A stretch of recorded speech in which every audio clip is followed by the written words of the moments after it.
অবশেষে দুই ভাই যেন এক হচ্ছে। ফিলিস্তিন আর একা নয়, তুরস্ক ইরান এবার এক হচ্ছে। আশার আলো দেখছে গাজাবাসী, আর তাতেই যেন উৎসব শুরু হয়েছে সারা বিশ্বের মুসলমানের মনে। ইসরায়েলকে শায়েস্তা করতে ইরান যেন একাই 100, আর একথা প্রমাণ করেছে খামেনি এবং পেজেশকিয়ানরা। এবার তুরস্কের সাথে বুকে বুক মিলিয়ে শাসন করবে পুরো মধ্যপ্রাচ্য, যেখানে ঠাঁই পাবে না কোনো জালেম। ডান্ডা মেরে ঠান্ডা করে দেবে ইসরায়েলকে। শনিবার তেহরানে ইরান তুরস্ক উপ পররাষ্ট্রমন্ত্রী পর্যায়ের একটি বৈঠক হয়। বৈঠক শেষে তুরস্ক প্রেসিডেন্ট রিসেপ তাইপে এরদোয়ানের ইরান সফরে যাওয়ার কথা জানান ইরানের উপ পররাষ্ট্রমন্ত্রী। আসন্ন এই সফরটি কোনো সাধারণ সফর নয়, তা ইরানের উপ পররাষ্ট্রমন্ত্রীর কথায় স্পষ্ট হয়েছে। আর ইরান এরদোয়ানকে স্বাগত জানাতে পুরোপুরি প্রস্তুত। একে তো পারমাণবিক ইস্যু নিয়ে যুক্তরাষ্ট্রের সাথে ইরানের চাপা টানাপোড়েন চলছে, তার উপর রয়েছে সবচেয়ে স্পর্শকাতর ইস্যু ফিলিস্তিন। সব মিলিয়ে মধ্যপ্রাচ্য এখন উত্তেজনার চরম চূড়ায়। বিশ্লেষকদের মুখের কথায় স্পষ্ট, এটি কোনো কূটনৈতিক সৌজন্য সাক্ষাৎ হবে না, বরং এই সফর বড় কোনো ঘটনার ঘোষণা আসতে পারে। আর এতেই যেন কপালে চোখ উঠেছে ইসরায়েলের প্রধানমন্ত্রী নেতানিয়াহুর। এরই মধ্যে ইরানের নতুন পঙ্খিরাজ হাজির হয়েছে। মরুভূমির অন্ধকারে এক পুরনো যোদ্ধা আবার জেগে উঠেছে, ভয়ঙ্কর এবং সশস্ত্র রূপে। এটি ইরানের গোপন একটি অস্ত্র। এটি পুনরুজ্জীবিত মিরাজ F-1। ফ্রান্সের তৈরি এই যুদ্ধ বিমানগুলো একসময় আকাশ দাপিয়ে বেড়াত। সময়ের সাথে সাথে এদের অবসর নেওয়ার কথা ছিল, কিন্তু ইরান এদের নতুন জীবন দিয়েছে। দৈবক্রমে পাওয়া 24টি যুদ্ধ বিমান ইরান নতুন করে জীবন দিয়েছে।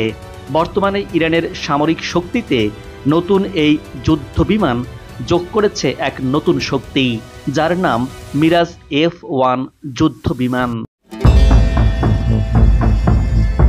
এরই মধ্যে ইরানের সশস্ত্র বাহিনীর প্রতিরোধ ক্ষমতা এবং প্রতিরক্ষা শক্তি আগের যে কোনো সময়ের থেকে শক্তিশালী হয়েছে।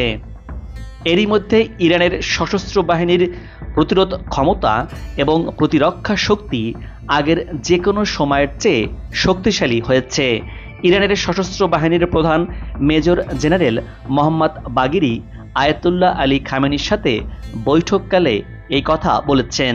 ইরান উন্নত এবং অত্যাধুনিক অস্ত্র তৈরি করতে সক্ষম হয়েছে, যা পর্যাপ্ত সংখ্যক মহড়া পরিচালনা করা হবে। সশস্ত্র বাহিনীর মধ্যে সম্পূর্ণ সমন্বয় সাধনের বিষয়ে ইরান এখন পুরোপুরি নজর দিচ্ছে। ইরানি সংবাদ মাধ্যম মেহের নিউজ এমনটাই জানিয়েছে। ইরান শুধু একটি দেশই নয়, একটি পারমাণবিক শক্তি। একের পর এক পারমাণবিক শক্তি প্রদর্শন করে বিশ্বকে তাক লাগিয়ে দিচ্ছে দেশটি। ইরানের ঝুলিতে একের পর এক বের হচ্ছে সামরিক অস্ত্র। মাটির নিচে ইরানের মিসাইল সিটি বিশ্বের কাছে নজর কেড়েছে, আর এই মিসাইল শহরের ভয়ে পশ্চিমাদের মনে ভয় ধরে গেছে। সাম্প্রতিক সময়ে রাজনীতির এমন বাস্তবতায় নিষেধাজ্ঞা আর চাপের মধ্যেই ইরান নীরবে তৈরি করে যাচ্ছে শক্তির নতুন নতুন ভান্ডার। যুক্তরাষ্ট্র ইরান যখন পরমাণু ইস্যুতে আলোচনার টেবিল থেকে উঠে দাঁড়িয়েছে, তখনই ইরান জানান দিল ইরান এখন 900-টিরও বেশি অস্ত্র ব্যবস্থার মালিক। ইরানের সমর অস্ত্র ব্যবস্থা 31 থেকে 900-তে উন্নীত, যা ইরানের প্রতিরক্ষা শিল্পের ঐতিহাসিক অগ্রগতি। সব দিক থেকে শক্তিশালী হয়ে উঠছে ইরান। ইসলামী বিপ্লবের আগের তুলনায় বর্তমান প্রতিরক্ষা সক্ষমতা বহুগুণে বেড়েছে। দেশটি এখন অভ্যন্তরীণভাবে তৈরি করছে 900-রও বেশি ধরনের প্রতিরক্ষা ও অস্ত্র ব্যবস্থা। ইরানি প্রতিরক্ষা মন্ত্রণালয়ের মতে, ইরানের সশস্ত্র বাহিনীর সবচেয়ে উন্নত প্রতিরক্ষা ও ড্রোন প্রযুক্তিতে সুসজ্জিত। দেশটি প্রতিরক্ষা শক্তির এই স্তর অর্জন করেছে এবং বিশ্বব্যাপী এর বৈজ্ঞানিক অবস্থান 40 ধাপ উপরে উঠে এখন 16তম স্থানে দাঁড়িয়েছে। ইরানকে যখন নিষেধাজ্ঞার বেড়াজালে আটকে দিচ্ছে, তখন ইরান জানান দিল নতুন এই অস্ত্র ভাণ্ডারের তথ্য। এবার গাজা ও ইয়েমেন দুই দিক থেকেই হামলার শিকার হল ইসরায়েল। শুক্রবার যখন গাজার দক্ষিণাঞ্চল ঘিরে ফেলেছে ইসরায়েলি সেনারা, তখন ইসরায়েলি ভূখণ্ড লক্ষ্য করে ছোড়া হয় গুলি। আর এই হামাসের গুলিতে গুরুতর আহত হন এক আইডিএফ কর্মকর্তা। শুক্রবার ইসরায়েলের সীমান্তবর্তী এলাকাগুলোতে এসব হামলা চালায় ফিলিস্তিনের স্বাধীনতাকামী সংগঠন হামাস। তবে ইসরায়েলের দাবি, হামাসের গুলিতে তেমন কোনো ক্ষতি হয়নি ইসরায়েলের। একই দিনে ইয়েমেনের হুথি গোষ্ঠী মধ্য ইসরায়েলের তেল আবিব শহরে নতুন করে ড্রোন হামলা চালিয়েছে। শুক্রবার এক বিবৃতিতে ইয়েমেনের হুথি গোষ্ঠী জানিয়েছে, বিমান বাহিনী তেল আবিবে 2টি ড্রোন ব্যবহার করে ইসরায়েলি সামরিক লক্ষ্যবস্তুর বিরুদ্ধে সামরিক অভিযান চালিয়েছে। হুথির মুখপাত্র ইঙ্গিত দিয়ে বলেছেন, ফিলিস্তিনি জনগণের সমর্থনে এই হামলা চালানো হয়েছে। ইসরায়েলের সংবাদ মাধ্যম চ্যানেল 12 নিউজ জানিয়েছে, ইসরায়েলে পৌঁছানোর আগেই জর্ডানের আকাশসীমার মধ্যে মৃত সাগরের কাছে একটি ইয়েমেনি ড্রোন আটক করা হয়েছে। এদিকে গাজায় যুদ্ধবিরতির চেয়ে চিঠি দেওয়া 1000 সেনাকে বরখাস্ত করেছে ইসরায়েল। ফিলিস্তিনের অবরুদ্ধ গাজায় চলমান যুদ্ধ বন্ধের আহ্বান জানিয়ে চিঠি দেয়া প্রায় 1000 রিজার্ভ সেনাকে বরখাস্ত করেছে ইসরায়েলি সেনাবাহিনী। দেশটির সেনাপ্রধান জেনারেল আইয়াল জামির তাদের বরখাস্তের সিদ্ধান্ত অনুমোদন করেন। আর এমনটাই জানিয়েছে মিডল ইস্ট মনিটর। পরমাণু কর্মসূচি নিয়ে শেষ হলো ইরান যুক্তরাষ্ট্র বৈঠক। শনিবার বিকেলে ওমানের রাজধানী মাস্কটে 2.5 ঘণ্টা ব্যাপী এই বৈঠক অনুষ্ঠিত হয়েছে। আর এই বিষয়টি নিশ্চিত করেছে ইরানের পররাষ্ট্র মন্ত্রণালয়। গঠনমূলক পরিবেশ এবং পারস্পরিক শ্রদ্ধার উপর ভিত্তি করে এই বৈঠক শেষ হয়েছে। আগামী সপ্তাহে এই বৈঠক আবারও চালিয়ে যাবে বলে ইরানের পররাষ্ট্র মন্ত্রণালয় জানিয়েছে। অন্যদিকে মার্কিন রাষ্ট্রদূত স্টিভ উইটফ বলেছেন, ইরানের সাথে খুবই ইতিবাচক এবং গঠনমূলক আলোচনা হয়েছে। এই রাষ্ট্রদূত আরও নিশ্চিত করেছেন যে উভয় পক্ষের মধ্যে পরবর্তী দফা আলোচনা আগামী 19 এপ্রিল অনুষ্ঠিত হবে।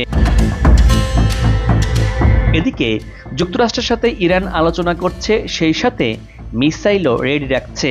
বলা যায়, আলোচনা আর মিসাইলের পাহাড় নিয়ে এগিয়ে চলছে ইসলামী প্রজাতন্ত্র ইরান। পূর্ণাঙ্গ যুদ্ধের প্রস্তুতি নিয়ে আছে আয়াতুল্লাহ আলী খামেনি। আলোচনার সাথে সাথে যুদ্ধের জন্য প্রস্তুত পারস্য উপসাগরের এই দেশটি। আগামীতে আলোচনার ফলাফল যাই আসুক না কেন, যুক্তরাষ্ট্রের হঠকারী আচরণ সম্পর্কে ভালো করেই জানা আছে আয়াতুল্লাহ আলী খামেনি। ইরান অস্ত্রকে দিয়েই অস্ত্র মোকাবেলা করবে। ইরান ও যুক্তরাষ্ট্রের মধ্যে উত্তেজনা ক্রমশ বাড়ছে। পারমাণবিক ইস্যুকে কেন্দ্র করে এই পরিস্থিতিকে ইসরায়েলি হস্তক্ষেপের সম্ভাবনার আশঙ্কা করা হচ্ছে। ইরানের নৌবাহিনীর প্রধান রিয়ার অ্যাডমিরাল শাহরাম দেশটির নৌ ও প্রতিরক্ষা ব্যবস্থা সর্বোচ্চ শক্তিশালী পর্যায়ে রয়েছে বলে দাবি করেছেন। নৌবাহিনীর উদ্দেশ্যে দেয়া এক ভাষণে শাহরাম শত্রুদের হুঁশিয়ারি দিয়ে তিনি বলেছেন, তারা সমুদ্রে সরাসরি সংঘর্ষ চায়। আল্লাহর সাহায্যে ইরান সেই শয়তানকে পরাজিত করবে এবং ডুবিয়ে দিবে, যেমনটা ফিরআউন ডুবে গিয়েছিল। সেই সাথে ইরানের নৌ কমান্ডার আলী রেজা তাংসিরি হুঁশিয়ারি দিয়ে বলেছেন যে যুক্তরাষ্ট্র যদি ইরানে আক্রমণ করে তবে তেহরান তার জবাব দিতে প্রস্তুত রয়েছে। ইরান যে কোনো শত্রুর বিরুদ্ধে প্রতিশোধ নিতে সক্ষম এবং প্রয়োজনে মেক্সিকো উপসাগরের শত্রুদের ধাওয়াও করতে পারবে। ইরানের সকল শত্রু ঘাঁটিতে আঘাত করার সক্ষমতা রয়েছে। আর এসব ঘটনার মাঝেই আরেক খবর দিল মার্কিন প্রেসিডেন্ট ডোনাল্ড ট্রাম্প। তিনি আবার হুমকি দিয়ে বলছেন, আলোচনা ব্যর্থ হলে ইরানের পারমাণবিক হামলার নেতৃত্ব দিবে ইসরায়েল। ট্রাম্প বলেন, সামরিক হামলার প্রয়োজন হলে আমরা তা করবই। ইসরায়েল এতে সরাসরি অংশ নিয়ে নেতৃত্ব দিবে। এই প্রথম ডোনাল্ড ট্রাম্প ইরানে ইসরায়েলের নেতৃত্বাধীন হামলার ইঙ্গিত দিলেন। বিশ্লেষকরা বলছেন, ট্রাম্পের এই মন্তব্য মধ্যপ্রাচ্যে ইরান ইসরায়েলের মধ্যে উত্তেজনা বহুগুণ বাড়িয়ে তুলতে পারে।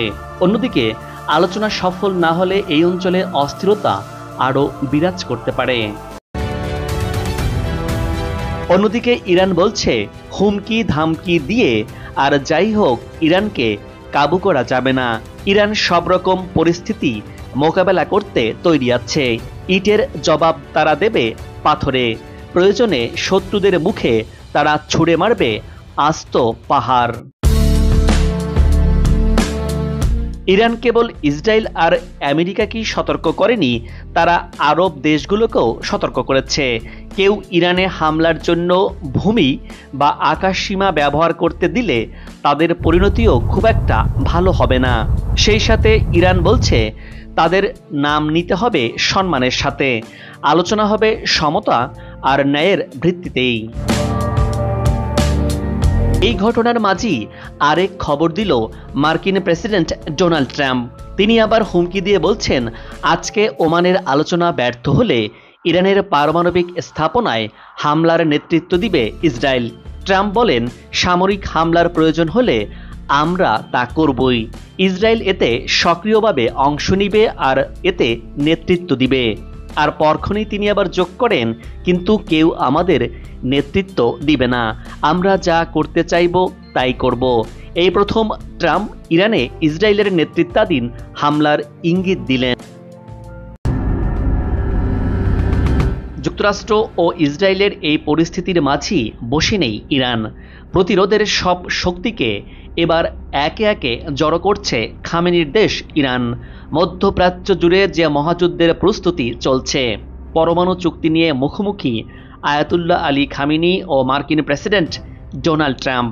আজকের বৈঠকের আগেই নিজেদের সব শক্তি প্রস্তুত করে রাখছে ইরান। ইরান যুক্তরাষ্ট্রের সম্ভাব্য সংঘাতে ইসরায়েলি যে আয়াতুল্লাহ আলী খামেনির নিশানায় থাকবে তাতে কোনো ভুল নেই। ইয়েমেন আগে থেকেই প্রস্তুত রয়েছে। আর লেবানন ইরাকের প্রতিরোধ যোদ্ধাদের গেল কয়েকদিনে ইরাক থেকে ব্যালিস্টিক ক্রুজ মিসাইল পাঠানোর খবর উঠে এসেছে গোয়েন্দা তথ্যে। প্রতিরক্ষা বিশ্লেষকরা বলছেন, প্রতিরোধ যোদ্ধা আর মিসাইল দিয়ে ইসরায়েলকে ঘিরে ফেলেছে ইরান। মধ্যপ্রাচ্যে ইসরায়েলের সবচেয়ে বড় শত্রু ইরান, আর ইরানেরও ইসরায়েল ও যুক্তরাষ্ট্র। ফিলিস্তিন দখলে নেতানিয়াহুর দেশটির সবচেয়ে বড় বাধাই আয়াতুল্লাহ আলী খামেনি। ইরান জুড়ে বিপ্লবী গার্ড বাহিনীর নেতৃত্বে গড়ে তোলা হয়েছে লাখো লাখো মিসাইলের শহর। তবে শুধু একা ইরান নয়, ইসরায়েলকে দমনে আয়াতুল্লাহ আলী খামেনি মধ্যপ্রাচ্যের দেশগুলোতে গড়ে তুলেছেন ইসলামী প্রতিরোধ অক্ষ। ইরাক ফিলিস্তিন জুড়ে থাকা লাখো লাখো সেনাদের এই অক্ষের নেতৃত্বে রয়েছেন আয়াতুল্লাহ আলী খামেনি। দর্শক, আজ এ পর্যন্তই। আগামীতে আবারও দেখা হবে নতুন কোনো ভিডিও চিত্র নিয়ে। ভিডিওটি ভালো লাগলে আপনার মূল্যবান মতামত জানিয়ে চ্যানেলটি সাবস্ক্রাইব করে ভিডিওটি শেয়ার করুন। ভালো থাকুন, নিরাপদে থাকুন এবং সাথেই থাকুন।